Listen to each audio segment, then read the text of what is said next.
Big Red faces off for its first national championship in 48 years, while the Bearcats have Georgia on their mind. Welcome to the Sports Desk. We are live, and it's only getting louder, and it's going to get even louder in just a few moments. The Black Bears are about to take the ice for Game 3 of the Commissioner's Cup Finals, up 2-0, and 1 game away from making history.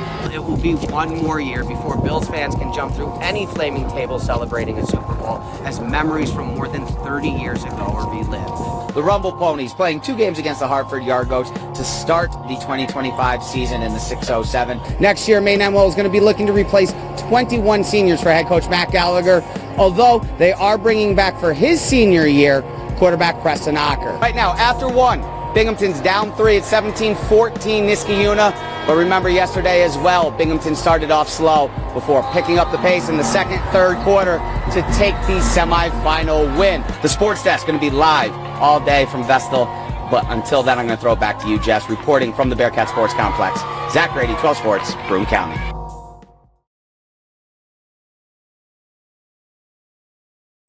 Thank you for joining us once again for the Jeff Kaiser Auto Sports Desk on the road as we are here at Wildcat Stadium for the first of 4 Section 4 championship games that are going to be kicking off, going on right now or kicking off later on tonight. And at the moment, we are at halftime in the 8-man championship between 2 top 5 teams in the state. And the number 4 Trumansburg Blue Raiders are working on a bit of an upset at the moment. They are up 20-0 over number 3, the Moravia Blue Devils. But that is not the only game that is going on as we speak. The Class A championship also in action as Vestal is traveling west to take on Horseheads in that matchup. That a rematch of a Week 6 game where the Golden Bears are looking to avenge that 35-20 loss that they suffered at home to the Blue Raiders. Horseheads the top seed after finishing 7-2, but one thing to remember in this matchup, both teams already qualifying for a state spot just by participating in the Class A championship.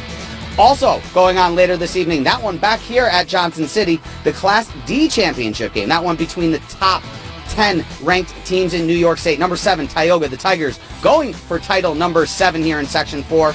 They are winners of 6 straight crowns and trying to extend that streak by beating the number 6 team in Class D, the Delhi Bulldogs. The Bulldogs were winners in the regular season over Tioga, but are still looking to avenge that championship game loss to Delaware from last year's championship game. That as well, we have the Class AA championship game going on at the moment in Corning, that between the Hawks and the Elmira Express. We are going to have highlights from all 4 of these games coming up for you tonight on 12 Sports' Friday Night Overtime. But football, not the only fall sport that is wrapping up its playoff season.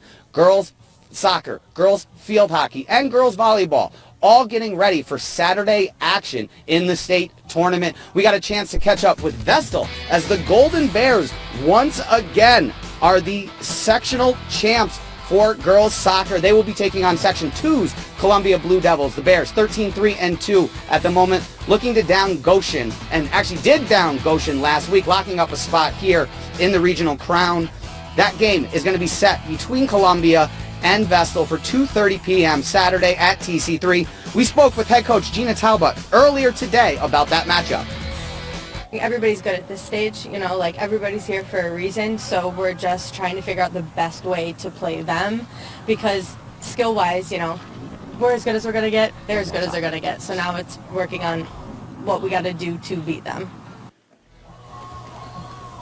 Also in action on Saturday will be the Class 2A champions for girls volleyball, the Union Endicott Tigers. UE is one of 5 Section 4 volleyball teams taking part in the state tournament, including 4 games that are going on here in the area being held at Candor High School. We caught up with the Tigers head coach Paige Franny as well this afternoon for her thoughts on tomorrow's matchup with Minnesink Valley. I think we have to keep attacking. We've watched a little bit of film on Minnesink Valley, and we want to minimize the amount of free balls that we send over the net to them. We really just want to play our game and maybe catch them off guard. They're a very good team from what I've watched, so we're excited.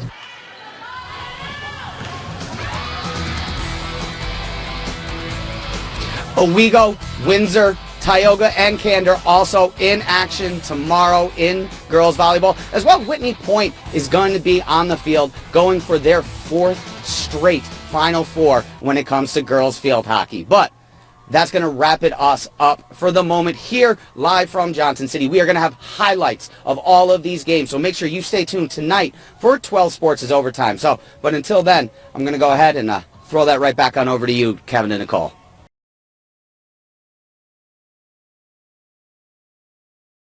For more than 2 decades now, Major League Baseball celebrates Hall of Famer Jackie Robinson on April 15th across all of the game. In 1947, on that day, Robinson broke the baseball color barrier, making his Major League debut. I got a chance to speak with Robinson's grandson and Binghamton University student Busaro about what the game of baseball has meant to him and his family.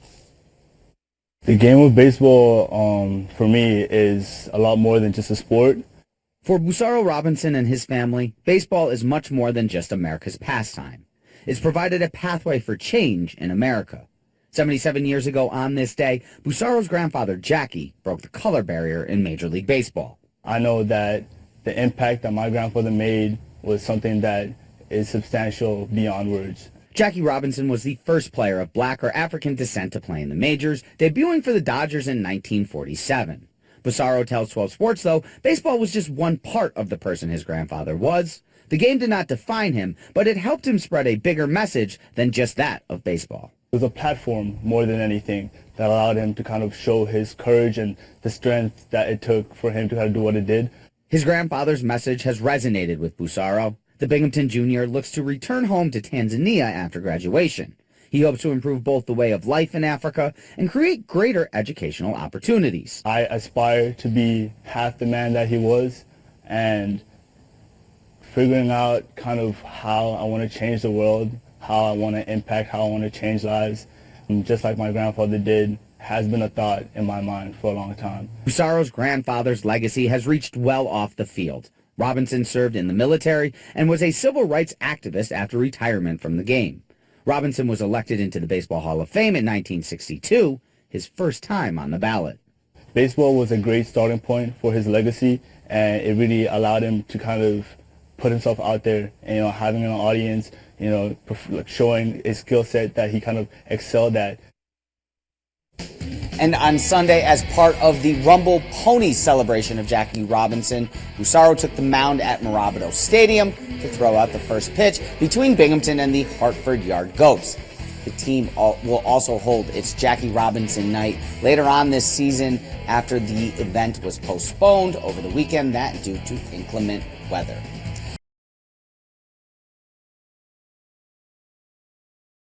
Fallen City of Binghamton firefighter and former Binghamton Patriot and Binghamton Bearcat John J.R. Gaudette was honored on Monday night at Alumni Stadium. At halftime of the special night, his son Charlie took the field and stole the show, carrying on his dad's lacrosse legacy. We got a chance to speak with the Gaudettes and our 12 Sports Athlete of the Week, Charlie.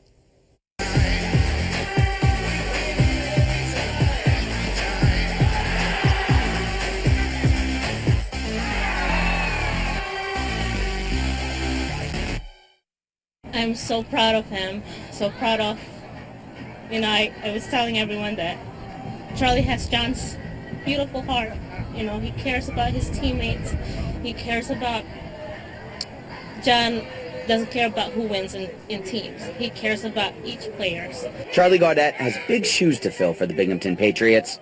His father, John J.R. Gaudette, dedicated his time away from being a City of Binghamton firefighter to the lacrosse field, playing and coaching for the Patriots. JR really established his legacy as a student here, but really to continue on, to come back and give back as a coach, to have his own son be playing for lacrosse, really just speaks to the cycle of life and how what he gave back to his communities and continues to give back. It's a legacy that his son Charlie is carrying on, taking the field for the Patriots youth lacrosse program. What it means to me is that we honor him and respect him, we love him, and we do a lot of stuff for him. On Monday, Charlie's dad was honored by his alma mater with a plaque dedication ceremony before the team's game with the Union Endicott Tigers.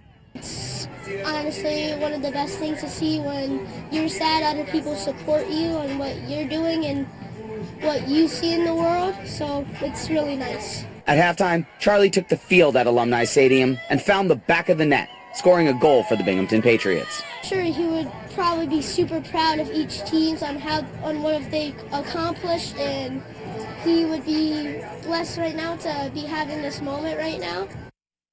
I think we all know where we're starting tonight. The Patriots captured a crown in the city a few hours ago, and more than 4,000 were on hand to witness it. But for those still at home who might not have a chance to make it to the arena on Friday, let's head to those championship highlights. A capacity crowd at Visions Veterans Memorial Arena for Zubair Griffin's last game in the city. Picked this one up in the fourth quarter. Pats down 4. Griffin with the 3 and the foul.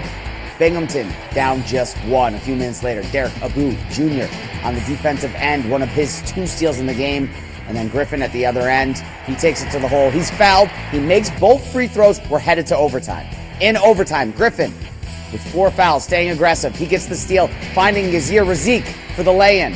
Niskayuna answers back, though. Daniel Smalls looking a bit like MJ there on the fadeaway. We're headed to a second overtime. And in the second frame, Razik starts the scoring with the floater. Pats up by 2.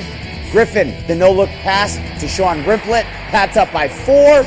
And then Griffin gets the finishing touches on his 40-point MVP night. The triple is good. The crowd is beginning to feel the history.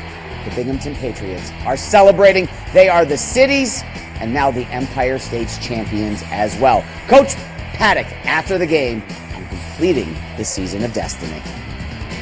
We took one out of the playbook of Ted Lasso, and we told all the guys to believe. 2 overtimes played into our favor. You throw in 4,000 people cheering behind you, and that's how we got it done. It definitely means a lot. It's a crazy feeling. It was just, I don't know, it's like words can't even explain it. We worked hard for it throughout the practices on the weekends, Sundays. It's hard work, all the sprints paid off. It was my last ever high school game. I think I left my mark, so it feels good.